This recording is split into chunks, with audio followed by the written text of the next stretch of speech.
In today's video, I am going to teach you how to use geolocation information from your Mailchimp audience. Geolocation data can help you better understand where your contacts are located, which can be useful for personalization, timing, and improving how you plan your campaigns. The good news is that Mailchimp makes it straightforward to view this information for individual contacts. To get started, open your Mailchimp account and navigate to the Audience section. From there, go to Audience, then select All Contacts. This is the main page where you can browse through the people in your mailing list. When you land on the All Contacts screen, take a moment to look at the layout. You should see a list or table of contacts, along with options to search or filter. Next, you will select a contact from the list. Choose one contact that you want to learn more about. You can usually click directly on the contact name or row, depending on how your screen is set up. If you have a lot of contacts, it can help to use the search field if one is available, so you can quickly find the person you want.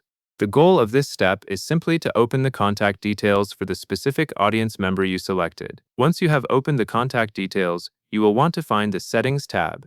In many Mailchimp views, the contact page includes several tabs or sections, so you might see options related to summary details, activity, and preferences. Look for Settings and click it to open that area. This is where Mailchimp places various attributes and information points about the contact, including location-related insights. Now that you are in the Settings tab, you will view their predicted location. On this screen, look for a section labeled Predicted Location. This field shows where Mailchimp believes the contact is located, based on the information available to the platform. It may appear as a region, city, or another location descriptor, depending on what Mailchimp can infer. Take a moment to read what is shown there, and confirm that you are looking at the correct contact's details. It is helpful to understand what predicted location means. In most cases, it is not necessarily a manually entered address. Instead, it is an estimation based on signals that Mailchimp has access to through audience and interaction data. So you should treat it as a best guess location that can support your marketing decisions, rather than as something guaranteed to be exact, down to a precise address. After you have viewed the predicted location, you can use what you learned in a practical way.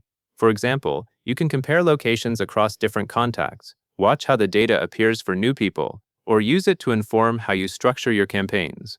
Because this information is tied to a specific contact, it is best used for understanding patterns and tailoring your approach when you need that level of detail. And that is all there is to it. That covers everything you need to know about using geolocation information from your Mailchimp audience.